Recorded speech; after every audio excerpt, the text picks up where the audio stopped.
La réalité, c'est qu'à 60 balles, c'est un rédacteur un peu, enfin, français pas top, dont la qualité sera pas forcément optimale. Et la réalité, c'est que tu rankeras pas forcément mieux. De toute façon, on le voit parfois, on rank mieux avec des articles DeepL, enfin, avec des Mm. DeepL.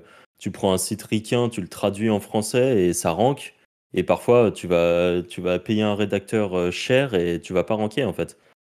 J'achète du contenu mauvaise qualité et je le cache sur la page, quoi. Je l'affiche uniquement pour Google. Et moi, je travaille dessus juste pour la conversion. Parfois, je mets juste un seul bouton ou des choses comme ça, quoi. Parce que parfois, le visiteur, il en a rien à taper du texte hein, aussi, sur certaines pages. Mais Mm. malheureusement, t'es obligé d'en mettre. Ouais.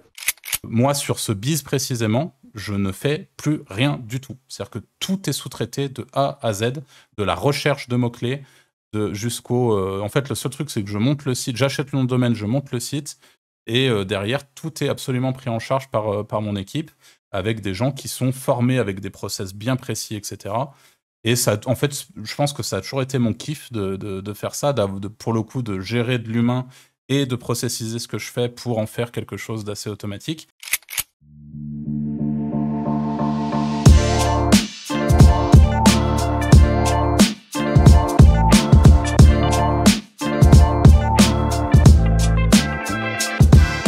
Bonjour à tous et bienvenue dans ce nouvel épisode de Wizards Podcast, le podcast où on se retrouve chaque semaine, chaque jeudi à 14h avec Franck, Anto et moi-même, Arthur, pour parler de business, pour parler de web, pour parler de plein de choses.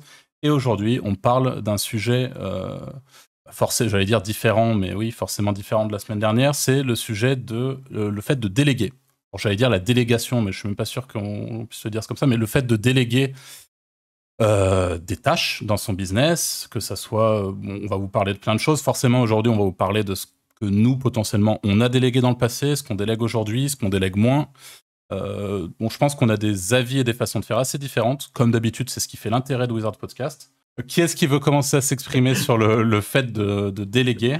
Alors déjà, avant de commencer, moi, c'est vrai que je voulais le faire. Mais merci à tous ceux qui nous écoutent, puisque en fait, on avait le dernier podcast qu'on a fait, le deuxième épisode que vous avez peut-être déjà entendu du coup. On les avait enchaînés, on les avait enregistrés à la suite, et on est assez content parce que au moment où on vous parle, le deuxième épisode n'est pas encore sorti. Il y a déjà 100 abonnés sur la chaîne YouTube, et en sachant que les podcasts viennent d'arriver sur les plateformes comme Spotify et tout. Donc voilà, simplement, on va pas vous embêter trop longtemps avec ça, mais en tout cas, merci beaucoup.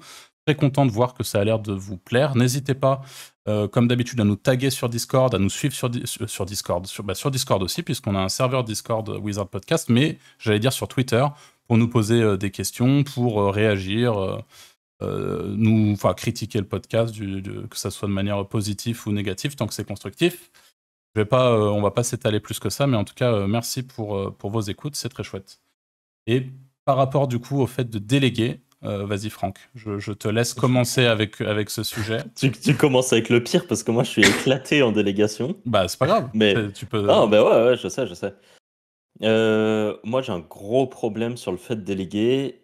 Je sais pas si c'est enfin je sais pas. En fait le problème c'est que j'aime que les choses soient faites exactement comme c'est dans ma tête, comme je l'imagine.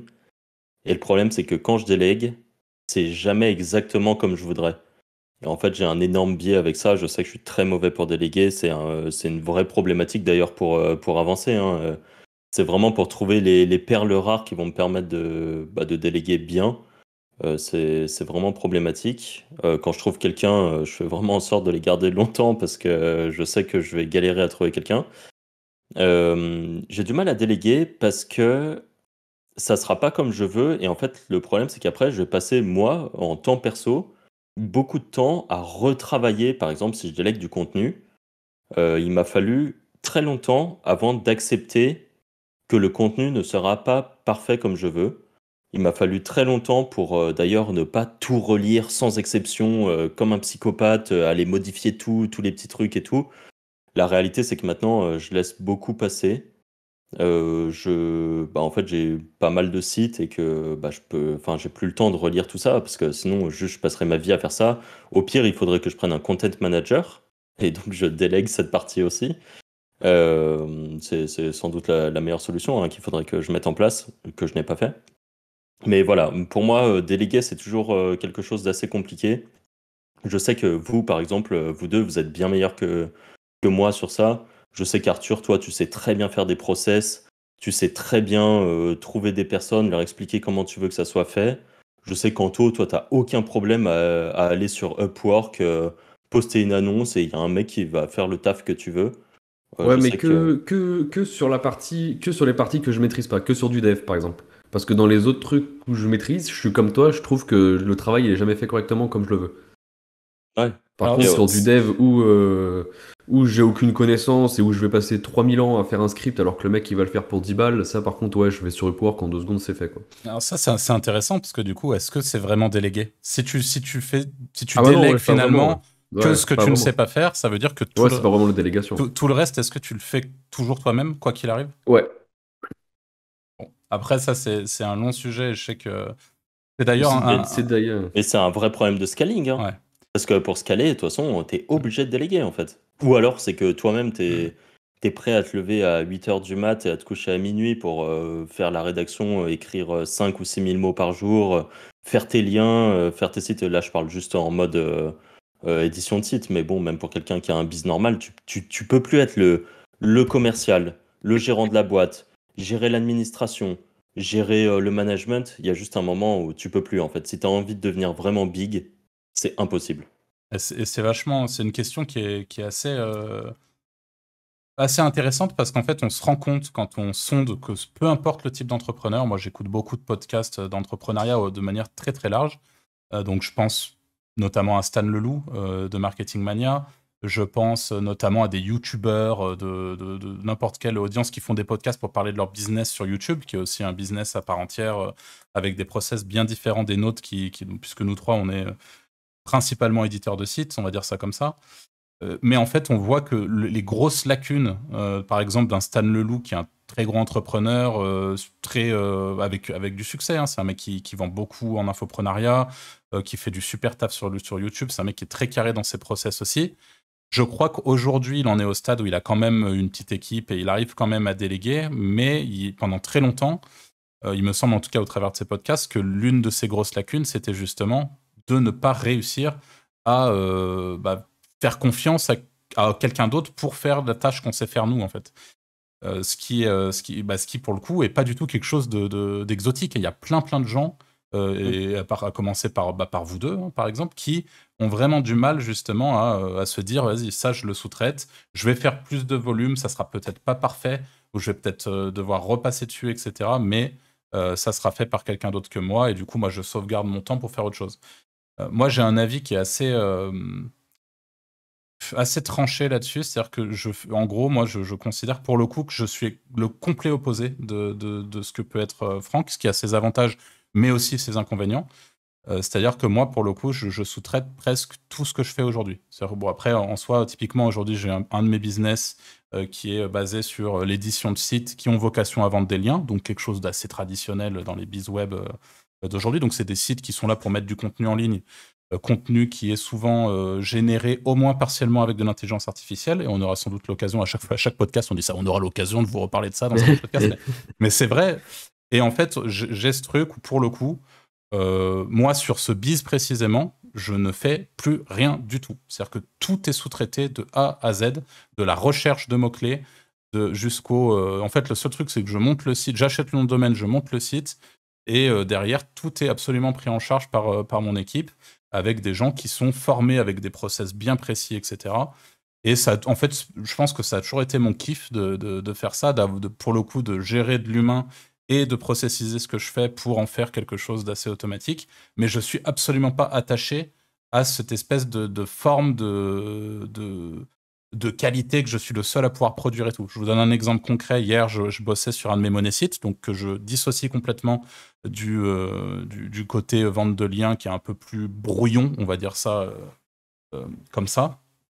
Et en gros, en bossant sur mon monécite, je me suis retrouvé moi-même à, pareil, écrire mon contenu. Parce que c'était sur un contenu où je suis pas sûr de la rentabilité du truc. Je préfère passer 1 heure ou 2 heures de mon temps à me poser à écrire un contenu qualitatif dessus. Et je me suis retrouvé à optimiser la sémantique de mon contenu. Donc je vais pas trop m'étendre là-dessus, mais en utilisant des outils comme Your Text Guru, Surfer SEO, ce genre de choses, et à vraiment, tu sais, calculer les ratios pour s'assurer d'avoir un contenu qui sémantiquement est plus optimisé que le concurrent. J'ai cru que j'allais faire un ulcère. C'est-à-dire que je me suis posé, j'étais derrière mon truc, en train d'écrire mon contenu, donc jusque-là ça va, surtout que c'était sur un domaine que je connaissais un minimum, donc ça allait. Et au moment d'optimiser, je me suis rendu compte que mon contenu était sémantiquement bien moins qualitatif que ceux de mes concurrents. Et en fait, ma seule réaction, c'est que j'ai regardé le truc, j'étais dépité, et je me suis dit, bah, vas-y, je vais le sous-traiter. En fait, c'est tellement genre en mode, ça m'a gavé, quoi. Et tout ce qui me gave, je le sous-traite. C'est aussi simple que ça, en essayant, bien sûr, de mettre en place des consignes et des process qui font que c'est bien fait. Alors, c'est pas tout le temps le cas, évidemment, c'est pas magique. Et surtout que ça fera sans doute partie d'un des points de ce podcast, mais il y a sous-traité en France ou en francophonie, et après, il y a sous-traité offshore. Et souvent, c'est quand même des qualités aussi peu importe ce qu'on sous-traite. Des fois, c'est très agréablement surpris parce que très, très bon prix. Et je pense qu'Anto sera capable de nous en parler et de nous faire rêver, notamment avec tes prestats. Toi, tu bosses un peu avec des Indiens sur tout ce qui est développement, plus technique. Bah, plus maintenant. Maintenant, c'est beaucoup pays de l'Est. Ok. Ukrainiens, Russes et tout sont hyper forts et ils prennent vraiment pas cher. Voilà. Donc, ça rejoint exactement ce que je disais, c'est qu'on peut avoir de la qualité de fou furieux en offshore, surtout sur les trucs techniques, tout ce qui est dev de manière générale. Et après, sur toute la partie contenu, en tout cas dans l'édition web, etc., c'est bien connu, Madagascar, le Bénin, il y a des prestataires qui sont plus ou moins forts, entre guillemets. Mais globalement, le contenu est quand même... Après, ça dépend sur quoi on parle. Hein. Il y a sans doute des gens spécialisés au Bénin, mais... En fait, ça, est-ce que encore aujourd'hui, par exemple, en disant que tu as quelqu'un qui est du Bénin ou de Madagascar qui publie des contenus sur tes sites, est-ce que encore aujourd'hui tu vas vérifier la qualité? Alors, ça dépend. Non, je vais évidemment pas En fait, vérifier tu vois, c'est 100% ça. du contenu. Donc tu peux pas. Ça, on est d'accord, c'est normal de pas. T'as trop de sites, tu peux plus vérifier 100% du contenu. Mais ça se trouve, c'est de la merde qui est postée. Ouais. À la seule différence. Comment l'accepter en fait, tu vois, ça se trouve, le contenu est pas top. Peut-être je sais pas si toi tu fais un process, peut-être tous les 10, 15, 20 articles, t'en vérifies un histoire de voir que la qualité. Mais la réalité de la délégation, notamment de la partie rédactionnelle comme ça, c'est que souvent, tu prends une presta d'un rédacteur, sa qualité est très bien, puis il finit par lui-même déléguer. Tu vois, on va prendre quelqu'un à Madagascar, il va finir par déléguer à quelqu'un d'autre, et la qualité sera moindre. Mais en fait, toi, tu l'as déjà commandé, je sais pas moi, 100 articles. Tu vas pas taper la relecture de 100 articles. Donc en fait, tu as relu les 10 premiers, tu te dis la qualité est bien, et en fait, ça se trouve, le 100e, il est éclaté. Et en fait, à partir de ce moment-là, si t'es pas allé si t'es pas allé faire ta petite relecture, je sais pas moi, vérifier la sémantique, si tu dis à tes rédacteurs d'aller faire des checks Your Text Guru ou qu'importe le tool que tu utilises, ça se trouve c'est de moins en moins bien, et en fait, tu t'en rends pas compte, donc tu considères que tu as délégué un truc, mais si c'est pour déléguer et faire du moins bien, je trouve ça, je trouve qu'en fait, au bout d'un moment, tu finis par tourner en rond et faire un truc, bah, ton site, il est de moins en moins bien. Encore une fois, enfin, on en a parlé dans le podcast numéro 2. Si c'est pour faire de la vente de liens, on s'en bat un peu, enfin, on s'en fout, quoi. C'est pas forcément le plus grave, on va dire. Si c'est pour un monosite, moi, ça me pose un peu problème, en fait. Ouais, je suis d'accord. Et pour le coup, je suis complètement d'accord avec tout ce que tu viens de dire. À la seule différence, et là, je t'avoue que depuis que j'ai découvert l'intelligence artificielle, je suis en complète roue libre à ce niveau-là, pour la simple et bonne raison qu'aujourd'hui, dans mes process, parce qu'on a beaucoup travaillé, même depuis 2014, on sous-traite beaucoup nos contenus, etc. On a sous-traité beaucoup nos contenus, et aujourd'hui, en perso, je les sous-traite toujours beaucoup. Mais aujourd'hui, l'intelligence artificielle, typiquement, me permet de faire travailler une personne de Madagascar, par exemple, à temps plein, et sans trop que je me pose des questions sur la qualité du contenu, parce que dans mes process, je leur ai appris à utiliser l'IA comme un assistant, et pas à tout foutre en IA, parce que le problème, encore une fois, on aura un podcast qui sera sans doute dédié à ça, mais l'IA, c'est un peu qui tout double. Dans la tête des gens, c'est soit tu as un truc qui ressemble à de la bouillie et c'est juste de la merde, soit tu as un truc qui, pour le coup, t'es un peu bluffé en mode « Ah ouais, c'est quand même chouette l'IA ». Bah, en fait, moi, pour le coup, c'est même pas c'est quand même chouette l'IA, c'est quand tu regardes le contenu qui sont écrits par mes prestats offshore en IA, ou en tout cas en partie en IA, il n'y a aucun moment où tu peux voir que c'est de l'IA. C'est juste, Ah, ouais, c'est vrai. ils ont été formés pour ça et tout. Donc je suis complètement d'accord, parce que quand le contenu est rédigé à 100% à la main, des fois c'est sûr. Tu fais une commande de 100 textes, c'est sûr que tu as 10 trucs éclatés sur les 100. Enfin, c'est sûr. En tout cas, il y a de très fortes chances. Ah, t'as au moins, en fait, au bout d'un moment, tu sens que, Ouais. bon, le but, c'est juste de faire Mm. du volume, Et quoi. puis la réalité, c'est que tu traites avec des humains et qu'humainement, la personne, si elle bosse depuis 1 an et demi avec toi, il y a forcément, bon, on n'est pas parfait, tous autant qu'on est.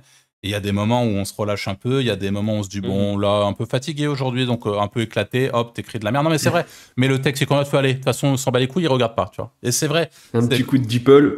Ouais, mais. Ouais, mais Oui, au final, parfois, tu te dis, DeepL va te faire un truc qui est mieux ouais, qu'un ouais. rédacteur qui va essayer de se forcer Mm. à écrire un truc nouveau. Et tu sais, qui te fait ces phrases, des phrases entières, mais de contenu vide.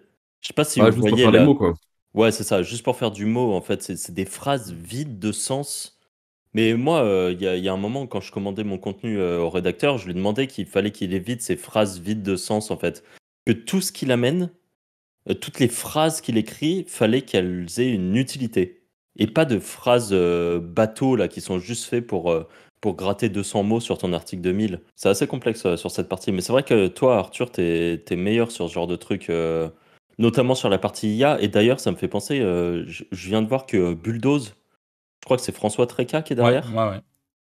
Et ben Bulldoze, là, ils viennent de mettre une règle qui accepte que les rédacteurs écrivent par IA. Enfin, écrivent par IA. En tout cas, se cèdent de l'IA. Mm. Et honnêtement, je trouve ça assez honnête parce que, honnêtement, là, moi, je trouve que je préfère avoir un contenu en sachant que mon rédacteur, il s'est peut-être un peu Ouais, aidé de l'IA, mais qui fait un truc propre, plutôt ouais. qu'il l'a écrit à la main et qu'il s'est fait chier et puis au final faire un contenu bidon. Attention en C'est vrai à clair. ça, parce que le problème, c'est que oui et non. C'est-à-dire qu'en fait, il y a tellement d'outils IA aujourd'hui, il y a des très bons outils. Il y en a des moins bons et il y en a des très bons, mais qui sont complexes à prendre en main parce qu'il faut les bonnes prompts, il faut les bons trucs, sinon t'as un résultat qui est éclaté. Et en fait, aujourd'hui, tu mets de l'IA dans les mains de n'importe qui, surtout quand tu es un rédacteur offshore. On n'a pas du tout les mêmes budgets, pas du tout les mêmes revenus moyens, etc. Et là, je me mets à la place d'un rédacteur offshore. Aujourd'hui, rien que mon outil IA me coûte. Alors après, chacun en pensera ce qu'il veut, parce que je sais qu'il y a beaucoup de gens qui passent par OpenAI, qui passent directement, qui se plug à GPT-3, qui font leur propre prompt. Aujourd'hui, moi, je passe par des outils IA existants et qui se mettent au milieu et qui ont leur prompt à eux, etc. Et du coup, je C'est paye Jarvis cher. que tu utilises. Ouais, c'est Jasper, ouais. En Ah oui, l'occurrence, j'espère, en, ouais, en pardon. l'occurrence, c'est Jasper, anciennement Jarvis. Et moi, je trouve que cet outil est vraiment très très chouette pour plein de raisons, et notamment pour manager mes prestataires et leur expliquer justement les commandes, les machins. Mais tu mets, par exemple, en parallèle, j'ai aussi je te donne un exemple au pif, mais comment ça s'appelle ce truc Anto, tu avais peut-être pris un lifetime chez Write, je sais pas quoi, là. Textail. Ouais, moi j'avais TextAI ou un pris. truc comme ça, ouais, c'est ça. Ouais, ça me s'est éclaté au sol. Bah voilà, le problème c'est que il y a sans doute quelque chose à en faire. Nous, on a des accès lifetime qu'on a payé une fois, donc dans tous les cas, c'est plus rentable que de payer 300 balles tous les mois, il n'y a pas de souci là-dessus. Mais c'est en anglais. Euh, Quand bien même c'est en anglais, derrière, il faut lui poser les bonnes questions, il faut apprendre à adopter l'outil. Enfin, c'est tout un bordel. Et là, demain, tu mets un prestat offshore en autonome qui arrive et qui rédige avec son propre outil qu'il paye lui-même ou qu'il a financé lui-même. Et bien souvent, ça va être un truc qui est quand même bien moins performant, ou en tout cas bien moins accessible que beaucoup d'autres choses. Donc voilà, tout ça pour dire que bien utilisé, ça peut être très chouette, mal utilisé, ça peut être franchement bien pire, quoi. Moi, j'ai vu des gens qui m'achètent des liens sur des sites que j'ai, qui font beaucoup de trafic, etc. Donc des liens qui coûtent cher, plusieurs centaines d'euros. Et j'ai déjà vu des mecs qui viennent et qui me tendent un texte en mode, tiens, mets ça sur ton site. Je regarde le texte, je dis, mais frérot, est-ce que tu as relu le texte? Est-ce que tu as vu à quel point ton texte, il pue la merde? Parce que la réalité, c'est que son texte, on parle même plus d'une IA, là. C'est genre, on en est encore au stade de la bouillie. T'as des IA qui se répètent 45 fois et tout. Et le Ah mec bah me ouais. dit, ah ouais, c'est chaud, je suis désolé, c'est des prestataires qui me font ça. Et typiquement, tu vois, si jamais t'as pris ton prestat qui fait ça et que le mec, il appuie sur un bouton toute la journée pour générer des textes éclatés, bah non, en fait, c'est juste. Enfin, donc, oui et non, quoi. Ça peut être. C'est un peu à double tranchant. Et je pense que le bon entre-deux, c'est de l'assister, enfin, rédaction assistée par l'IA. Notamment, il y a SEO TXL qui est quand même qui est connu là-dedans. Et après, il y a ceux qui font leur propre prompt et tout ça, pareil. Je pense que c'est la bonne solution, en fait, pour avoir des trucs assez qualitatifs qui vont ressembler à du texte écrit par quelqu'un qui écrit bien. Moi, il y a un petit truc de temps en temps sur lequel j'avais un peu réfléchi, mais c'est qu'au final, une IA, elle fait pas de faute d'orthographe, elle fait pas de faute de grammaire, elle fait pas ce genre de truc en fait. Ouais, Donc c'est vrai. en assisté par IA, et c'est assez bien parce que pour moi, il y a une théorie, enfin, je sais pas si pour l'instant elle est validée ou pas, mais j'ai l'impression que les contenus, si on veut qu'ils rankent, Je fais une très courte interruption pour te dire qu'on a monté un Discord Wizard Podcast. Il se trouve en description de la vidéo YouTube. N'hésite pas non plus, si tu nous écoutes sur des plateformes comme Spotify ou Deezer, à mettre les petites étoiles. Ça nous aide beaucoup et ça nous permet d'être encouragés à continuer le podcast. il faut qu'ils aient un petit quelque chose en plus par rapport aux autres. Donc qu'ils aient un côté humain. Et toi, Arthur, quand j'avais lu tes articles que tes rédacteurs font, c'est le petit truc en plus, je trouve. Tes articles, on dirait que c'est un humain qui l'a écrit, pour de vrai. Parce qu'en fait, tes rédacteurs, ils écrivent par IA, mais ils rajoutent des petites phrases par-ci par-là qui font que ça rajoute un petit côté punchy un peu sur les articles.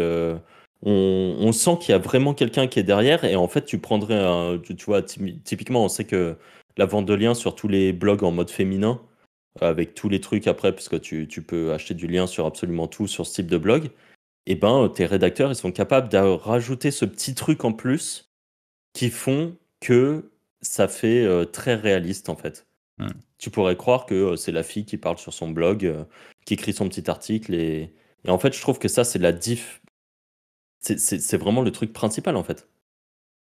Et aujourd'hui, si tu fais du Jasper, eh ben il va te faire un espèce de texte Wikipédia où tu vas parler je sais pas moi, de pull en cachemire. Il va te dire la matière du cachemire, qu'est-ce que c'est? D'où est-ce que ça vient? Pourquoi les gens aiment porter un pull en cachemire? Bah parce que ça tient chaud. Génial, mais en fait on s'en fout.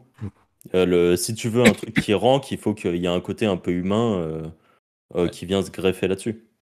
En tout cas, aujourd'hui, sur beaucoup de requêtes, hors requêtes transactionnelles, je pense que c'est le cas.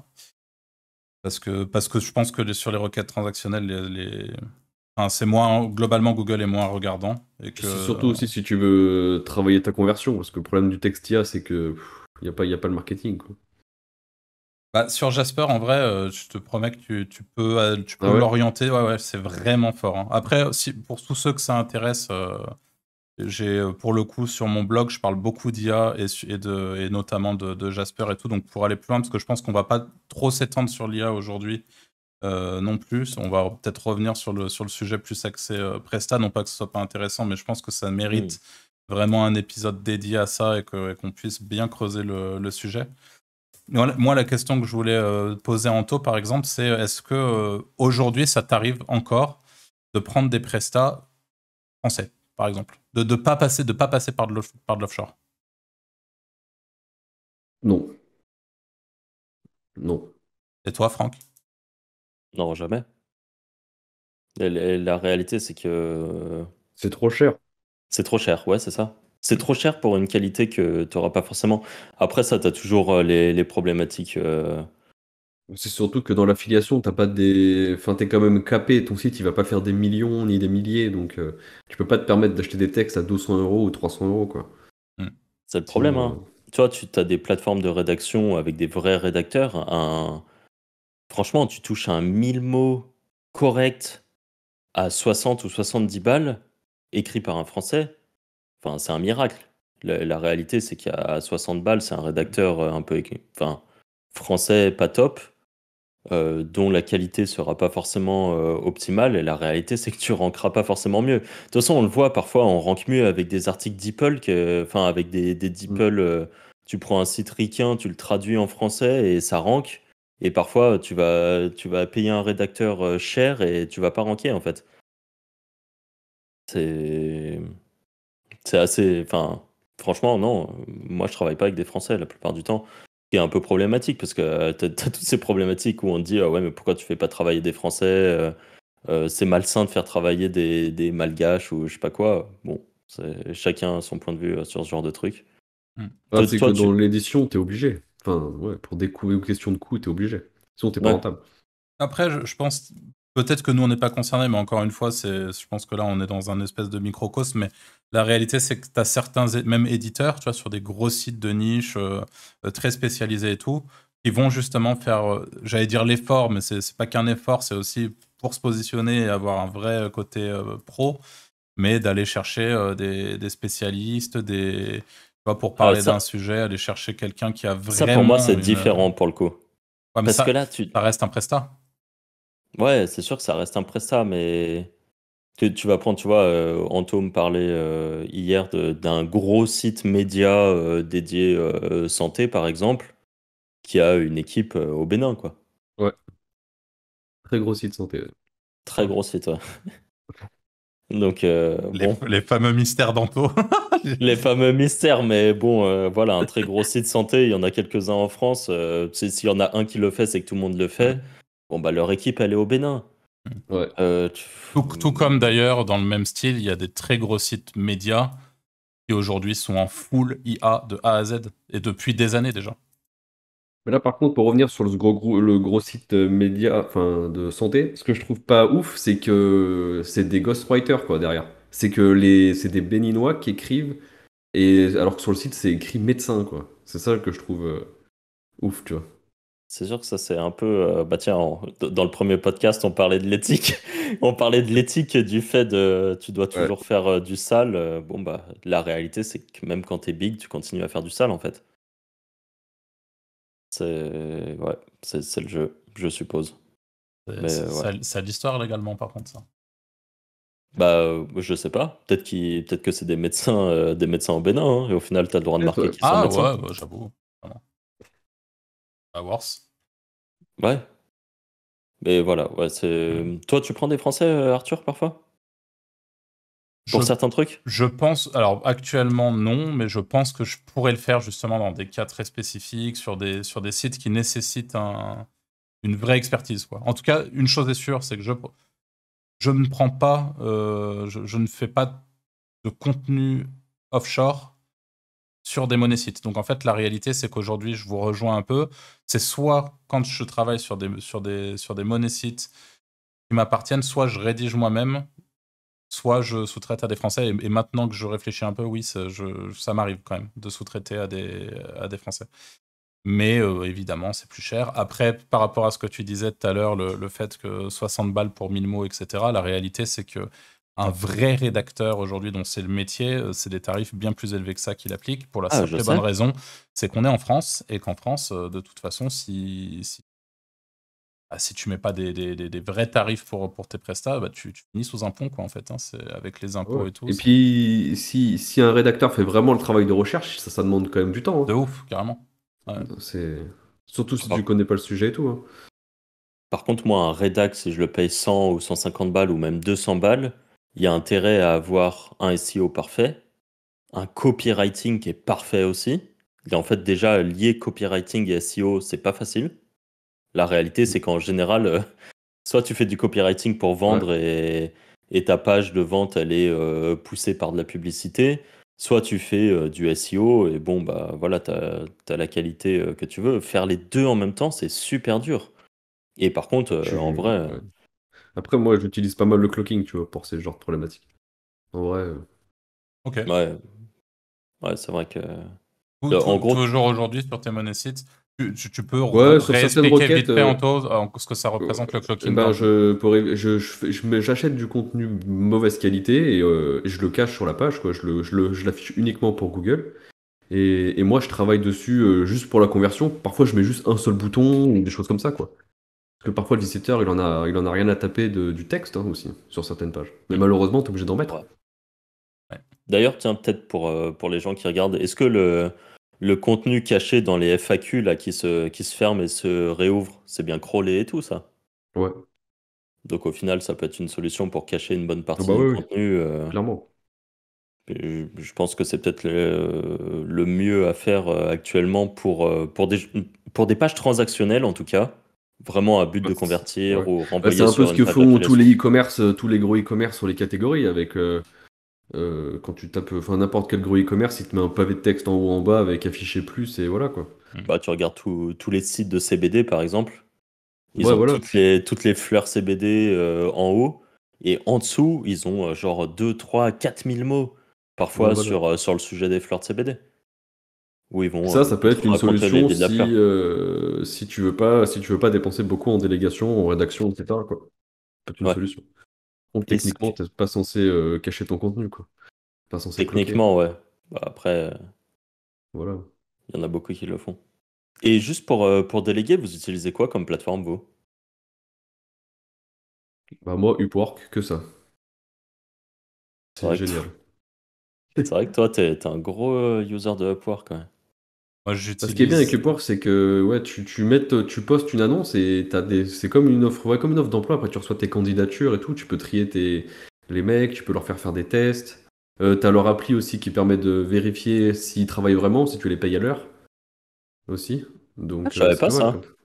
Bah en fait, ouais, ça enregistre leur écran et comme ça, tu vois s'ils te facturent pas des heures dans le vide, quoi. Ah, donc Upwork propose, si tu payes à l'heure, de Ouais, pouvoir. tu filmes, tu vois, en fait, tout est filmé, donc tu as tout le travail de ton freelance. Putain, c'est dingue ça. Et ça te Alors permet ça, d'éviter de payer je. des heures dans le vide et tout, quoi. Ouais, bien sûr. Ah, je savais pas qu'ils faisaient ça, Upwork. Ok, on a passé un cap avec ce genre de truc, par contre. Ah bah ouais, parce que ça, c'est souvent que les mecs, ils te disaient, ouais, j'en ai pour 10 heures, alors qu'en fait, ils en avaient pour 10 minutes et ils facturaient 10 heures, quoi. Là, au Ah moins, ouais. tu peux vraiment voir si. Et puis même, c'est sérieux pour les deux personnes. Ça fait que le mec, il est honnête, toi, t'es honnête aussi. Enfin, c'est vachement bien comme truc. Et du coup, tu vérifies, toi, parfois? Genre, tu prends une Non, commande, non, je vérifie pas, en vrai. tu vérifies pas, mais. Je fais beaucoup au prix fixe. Après, Ok. il y a certains freelances qui veulent pas travailler en prix fixe et ils mettent ce système-là. Honnêtement, je regarde jamais les records, mais bon, je me dis si le mec il se filme, c'est qu'il a rien à cacher, quoi, tu vois. Enfin, je suis pas là à l'espionner aussi toute la journée, à le suivre. Ah, tu travailles bien ou pas, quoi. C'est marrant parce que ça faisait partie d'une question que je voulais vous poser par rapport à ça. Et qui rejoint vachement ce que tu viens de dire, mais comment est-ce que tu vérifies l'efficacité d'un prestataire, tu vois? Si tu la vérifies, parce que c'est vrai que, et par efficacité, j'entends aussi, tu vois, quand tu travailles avec des freelances, justement, peu importe où d'ailleurs, que ça soit en France ou offshore, est-ce que tu Bah, fais confiance? Est-ce que, enfin, tu vois, ouais, je fais c'est. confiance, mais après, tu vois, il y avait Julien Jiménez qui en avait parlé une fois que dans un de ses podcasts ou en vidéo, je sais plus, ou en conférence, il disait qu'il avait même lui-même fait une formation de dev pour éviter de se faire niquer par les devs, pour essayer d'estimer à peu près le temps de la presta. Et moi, je trouve que c'est ça en fait qui est bien. Faut avoir quand même un minimum de connaissances sur ce que tu veux sous-traiter Hmm. pour éviter de te prendre des douilles, quoi. Bah, ça, c'est un point vachement important, je pense, hein. C'est sous-traiter ce que tu Surtout dans maîtrises. le dev, parce que ouais, c'est surtout dans le dev et tout. Tu peux vraiment, t'as des mecs parfois sur Upwork qui vont te demander 500 € et t'as la même, enfin une autre personne qui va te faire ça pour 50 € quoi. Donc si tu y connais pas, tu peux te prendre des sacrés écarts, hein. Après, ça, le problème, c'est que aller te taper des formations sur tous les sujets. Enfin, je sais Ouais, c'est pas, moi, sûr, ça. mais enfin ouais, mais bon, c'est d'avoir au moins un peu de notion quoi. Ah ouais. Ou alors, faut connaître quelqu'un dans ton réseau qui sera Ouais, capable voilà, de c'est te ça. dire ouais, ça c'est chaud s'il te dit que ça met 10 heures à faire alors que ton pote qui est dev, il le fait en 2 heures. Bon, c'est qu'il y a peut-être un problème. Bah, tu vois, par Ok. exemple, le gros projet que je suis en train de faire dev là en ce moment, j'avais des devis, ça allait jusqu'à 21 000 €, alors qu'en fait, ça me coûte 4 tu vois. Ah oui. Ouais, ok.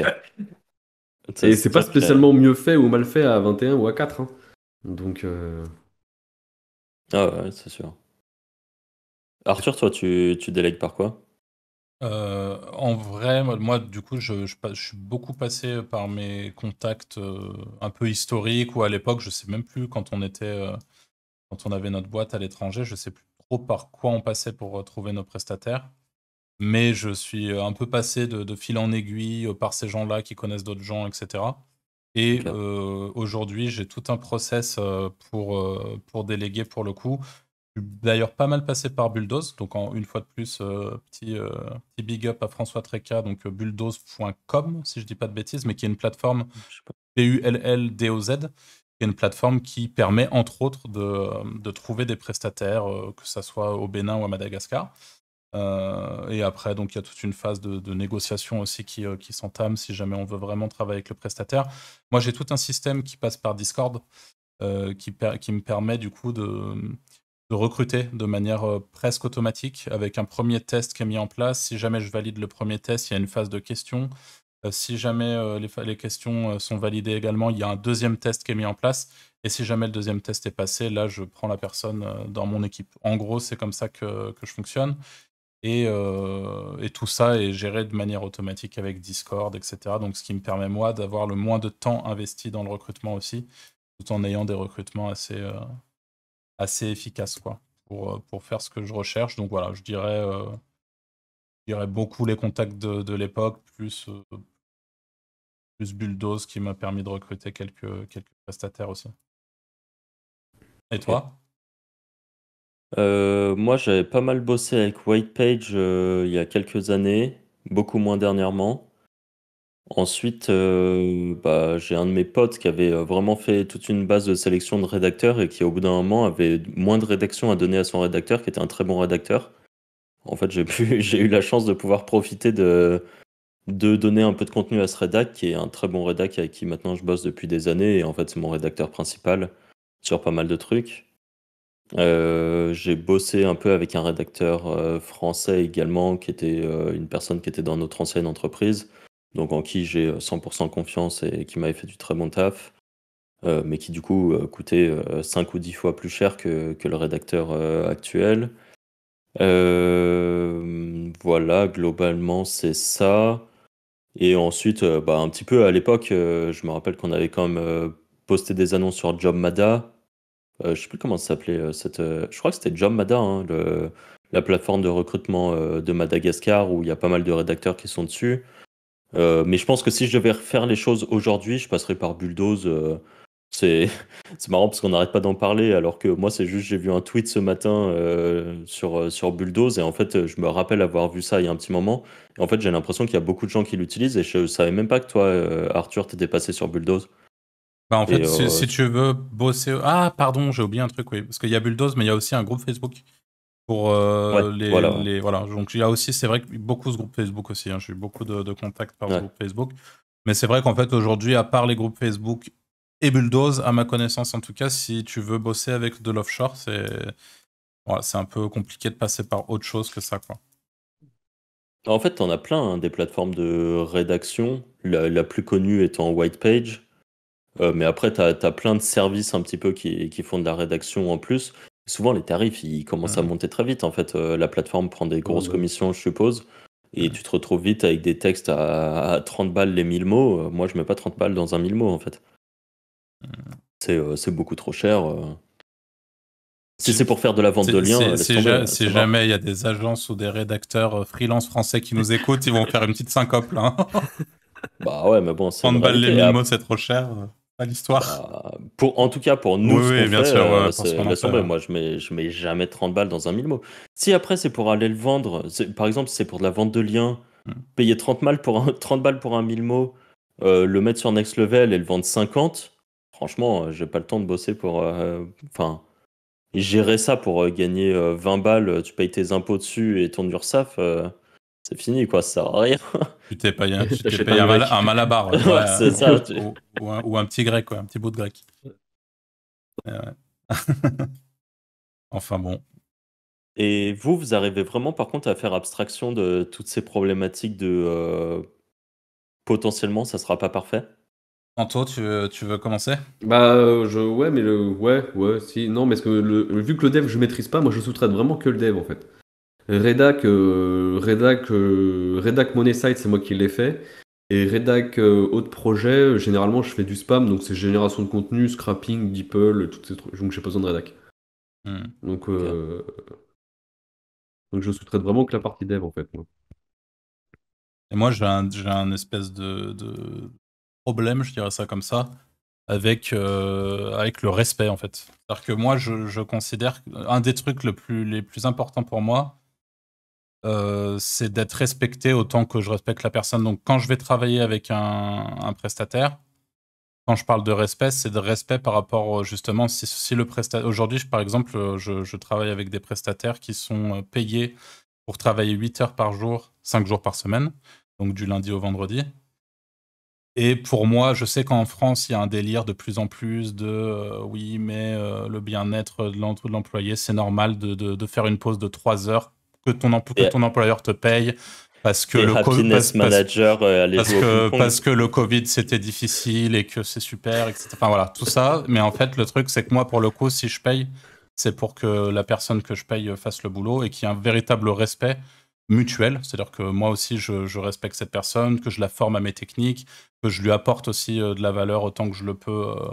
Puisque c'est aussi ça, hein, quand on est prestataire, je pense que si on travaille en fonction des personnes avec qui on travaille, on acquiert aussi pas mal d'expérience. Donc de transmettre mon expérience et mes process qui sont, je pense, assez pertinents pour les personnes que je fais travailler aujourd'hui. Mais en parallèle, pour moi, c'est vraiment important qu'il y ait ce retour. Alors évidemment, je vais pas non plus, j'en suis pas du tout au stade de, de mettre en place des moyens de vérifier, vraiment de tout traquer comme un psychopathe. Mais par exemple, à chaque fois que j'ai un article qui est publié sur un de mes sites, j'ai un retour immédiat. C'est-à-dire que j'ai l'URL vers l'article publié, etc. Et comme ça, je peux voir en fonction du temps.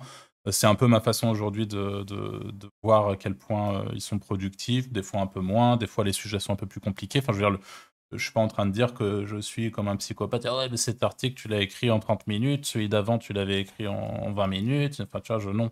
Mais voilà, qu'il y ait vraiment cette notion de respect où si jamais tu es payé pour travailler, bah, tu travailles, quoi. C'est un peu ça le truc. Et en fait, à partir du moment où il y a ce respect mutuel, moi, tout va bien. Donc, voilà, c'est le seul truc qui vraiment m'interpelle. Et là, typiquement, tu vois, ce mois-ci, j'ai arrêté, on va dire, enfin, j'allais dire, j'ai viré un de mes prestataires, mais j'ai arrêté notre partenariat parce que, en fait, je me suis rendu compte que pour le coup, le respect n'était pas aussi présent que je l'aurais souhaité, tu vois. C'est-à-dire que là, on avait des articles qui, des fois, tu vois, moi, c'est encore une fois, c'est du contenu piloté par IA, donc on est sur du contenu qui est quand même globalement beaucoup plus rapide à produire qu'un contenu piloté par soi-même, quoi. Donc, une fois que c'est piloté par IA, j'attends à ce qu'il y ait un certain rythme. Et pour le coup, là, le rythme était de plus en plus disparate, de plus en plus.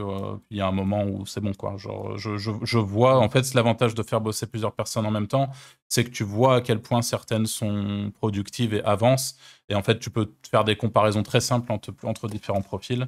Et pour le coup, on n'est pas dans une entreprise où on s'enferme avec des CDI qu'on peut plus virer. Si jamais il y a un problème de productivité ou que j'estime que je peux avoir un travail de meilleure qualité pour le même prix, bah, je ne m'en prive pas, quoi. Et ça, pour le coup, c'est un peu l'avantage de travailler avec des freelances aussi. C'est-à-dire que on n'est pas là pour le coup. En France, c'est compliqué je pense, de prendre des gens, tu vois.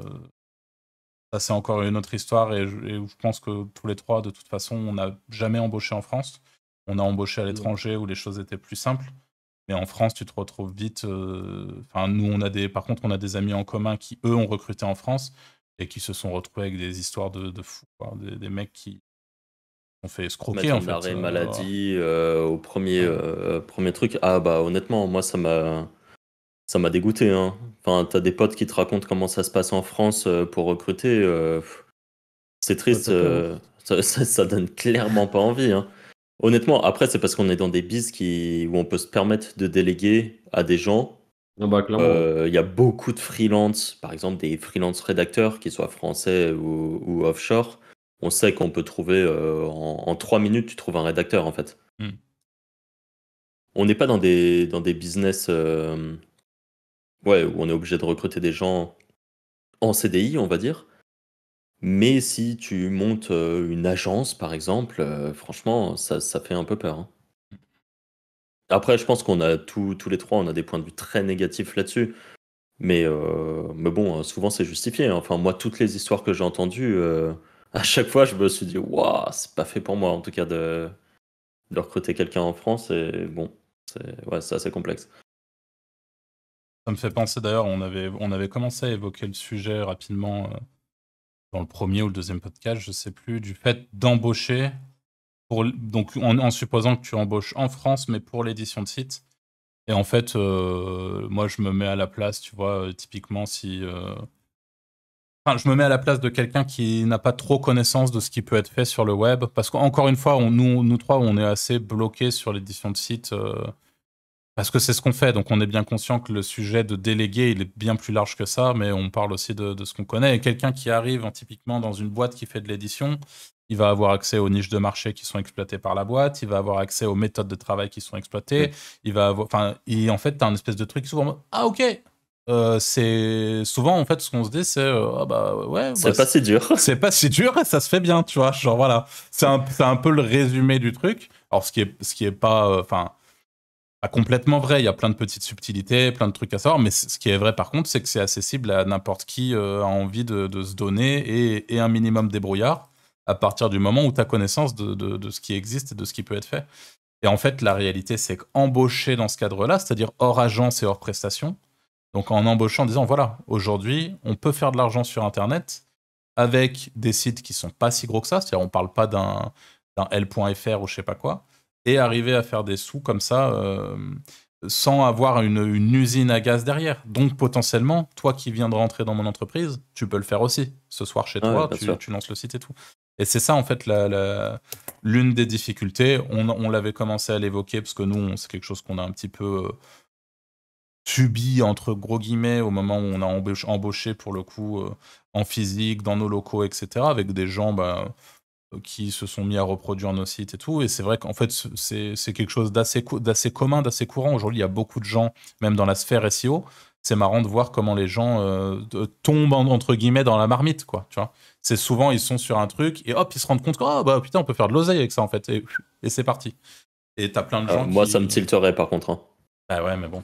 Moi, ça me ferait péter un câble. Hein. J'ai quelqu'un qui est dans ma boîte, qui vient dans ma boîte, qui apprend toutes mes méthodes, voire même qui repart en faisant mes niches. Je pète un câble. Enfin, mais en vrai, malheureusement, c'est le cas quand même. Ouais, bah, je sais que malheureusement c'est le cas, mais bon, c'est typiquement le genre de truc qui fait que moi, recruter des gens en France qui vont être dans tes bureaux et tout, enfin, ou même en télétravail, on s'en fout, quoi. Mais quelqu'un. Mais encore une fois, c'est ce qui permet de scaler aussi. En fait, c'est de trouver l'équilibre entre ces deux trucs, entre trouver quelqu'un. Et après, il y a des gens aussi parce que quelqu'un qui va reproduire ce que tu fais et monter une boîte, c'est quelqu'un qui a une fibre entrepreneuriale quand même à la base.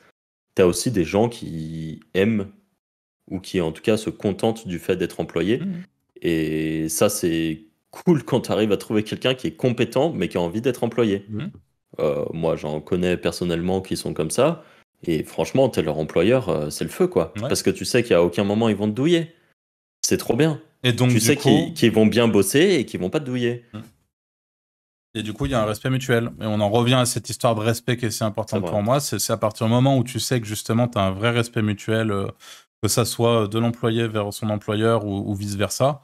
Il y a vraiment un truc qui peut se créer d'ultra bienveillant, d'ultra cool, d'ultra positif, où chacun s'apporte énormément de choses. Et voilà.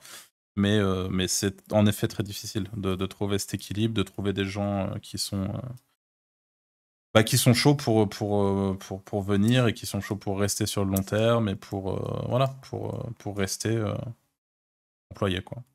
Mais tu vois, il y a des interviews que j'ai écoutées où les personnes expliquent que c'est normal de passer dans une autre boîte et de beaucoup s'inspirer et de après aller monter sa boîte. Je sais que moi, c'est pas du tout. Je sais pas, il y a une problématique. Il y a de longues années, il y a fort longtemps, j'étais un peu dans le monde startup et tout ça, à beaucoup écouter, et tout le monde disait que. Bon, bah, en fait, c'était la norme d'aller bosser chez quelqu'un, de voir un peu ce qui fonctionnait, de s'inspirer beaucoup, et d'aller monter une boîte ensuite. Bah, je sais pas, moi, j'ai jamais compris ce genre de truc. C'est un peu comme les personnes qui te disent oh, t'inquiète, c'est normal de dire ta niche ou de dire sur quoi tu bosses, tu bosses parce que de toute façon, oh, bah, c'est comme ça que tu évolues et c'est comme ça que tu vas pouvoir faire évoluer ton business. C'est sans doute vrai sur certains business, mais dès que tu as un truc un tout petit peu innovant, ou que tu as une espèce de poule aux œufs d'or qui est peut-être pas si dur à aller taper en niche et qui rapporte beaucoup d'argent, Bah ouais, c'est compliqué d'aller dire aux gens, ah bah regardez, mon site c'est ça rapporte C'est pas que c'est mal de surtout, thunes. c'est facilement copiable le web, quoi. C'est pas Ouais, la même chose que des BC. Enfin, surtout l'édition de site. Non, si t'as des softwares et tout, c'est différent, mais l'édition ouais. de site, c'est facilement copiable. À notre échelle, parce que pareil, si tu veux copier des mecs qui ont 10 employés, c'est chaud, mais Ouais, mais bon, les copier softwares, des c'est mecs comme nous. pareil. T'as des boîtes qui sont spécialisées dans le fait de regarder ce qui se font, genre aux US qui se lancent, qui marchent bien, qui font des copycats, quoi, vraiment qui copient le même business et qui le font en France et qui revendent après, enfin en France ou en Europe par exemple, et qui revendent leur boîte, qui est une copie d'une boîte américaine, à cette même boîte américaine. Il y en a, c'est leur business model, c'est de faire Bah, il y ça. a l'entreprise allemande, là, le gros nom, là, comment il s'appelle? Qui copie tout. Ouais, bah Euh, c'est eux que j'avais en tête, je me rappelle plus du nom, mais Rocket, je sais plus quoi, là. Second Zalando. ouais, bah ouais, c'est eux. Ouais. Bah eux, ils font que des copycats Que de la et ils copie, ouais. revendent. Hmm. Et enfin, c'est dingue, je trouve, de faire ça. Et, mais bon, c'est un business, hein, c'est normal. Voilà, mais bon, si on veut en revenir à la délégation, en tout cas, c'est le genre de problématique.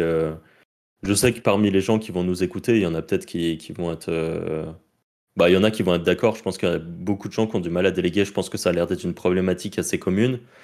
Et au contraire, il y a des gens qui sont juste trop forts pour ça. Bah, au tout début de ce podcast, Arthur, tu parlais de Stan Leloup, Ouais. qui avait fait, moi je me souviens d'une interview avec Poisson Fécond, le youtubeur, et les deux étaient des exacts opposés, j'avais l'impression.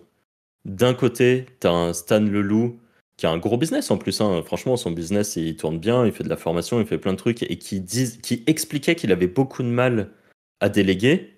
Et à côté, t'as un Poisson Fécond qui a une chaîne YouTube et qui expliquait très clairement que lui, il déléguait tout, mais même son cœur de business, en fait, même les choses qu'il sait extrêmement bien faire, bah, il va aller les déléguer pour vraiment Hmm. récupérer un max de temps, parce que bah, le temps, c'est de l'argent, on le Hmm. sait, et donc...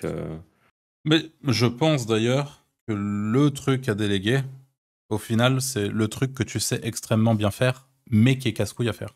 Et en vrai, c'est le hmm. truc qu'il faut déléguer parce que tu as une maîtrise complète du sujet, tu peux vraiment aller en profondeur sur tes process et t'assurer à ce que les choses soient vraiment bien faites comme tu as envie de les faire, tout en le faisant à travers des process. Donc je dis pas que c'est facile de trouver des gens qui vont être capables d'aussi bien faire que toi, mais en tout cas, il est beaucoup plus normal, on va dire, de déléguer un truc que tu sais faire à fond, mais qui te fait chier à faire, plutôt que de déléguer un truc que tu sais pas faire à fond. Et donc, où là, c'est plus facile de se faire avoir sur les tarifs, sur les machins, sur le nombre d'heures nécessaires, sur plein de choses, et où, ouais, c'est plus compliqué, quoi. Donc, on en revient un petit peu à ce que tu disais, Anto, aussi tout à l'heure, avec Julien qui allait chercher enfin, qui allait se former un minimum au dev pour pouvoir comprendre et adapter aussi ce qu'il demande à ses prestataires, par exemple. Ouais. Et Après, juste, ouais, c'est même bien aussi pour savoir aussi quand tu te lances sur des projets, savoir si c'est viable Ouais. ou pas en termes de coût, hein, d'avoir Ouais, des notions quand même. carrément. et est-ce que vous pensez qu'il faut accepter genre je sais pas comment dire ça, mais un degré de ça sera moins bien que ce que vous avez fait. Imaginons, il y a une échelle de 0 à 100%. Vous, il y a un truc que vous faites à 100% bien, on va dire. Est-ce que si vous déléguez, vous acceptez que ça soit fait qu'à 80 ou 90% bien et qu'il y a toujours une marge d'erreur où vous allez fermer les yeux? Oui, moi, oui. Ouais, Ok, pareil, sauf si ça joue trop sur la conversion ou sur le ranking. ok, Ouais, ouais. Je préfère avoir un truc qui est fait à 80% de ce que je pourrais faire, mais l'avoir 3 fois plus que si j'avais tout fait moi-même, plutôt que ok, d'avoir un truc parfait que j'ai fait une seule fois, tu vois. ok, ouais, ouais. Je pense qu'on a fait le tour de tout ce qu'on voulait dire aujourd'hui. Donc, ce qui nous reste à vous dire, à tous les auditeurs, déjà, c'est de vous remercier de nous avoir suivis jusque-là. On vous rappelle qu'il y a un Discord disponible en description si vous voulez discuter avec nous, discuter avec les autres membres de la communauté. Et on sera ravis de répondre à toutes vos remarques, vos propres avis sur les sujets qu'on a abordés aujourd'hui en description, enfin en commentaire, pardon, de cette vidéo. Nos podcasts sont disponibles sur toutes les plateformes de podcasts possibles et imaginables. Donc, n'hésitez pas également à aller nous suivre là-bas et à y mettre les petites étoiles si jamais vous nous écoutez directement depuis Spotify ou ailleurs, par exemple. Voilà, merci de nous avoir écoutés, puis on vous dit tout simplement à la semaine prochaine, jeudi 14h, pour le prochain épisode. Salut! Ciao, à la prochaine. Salut!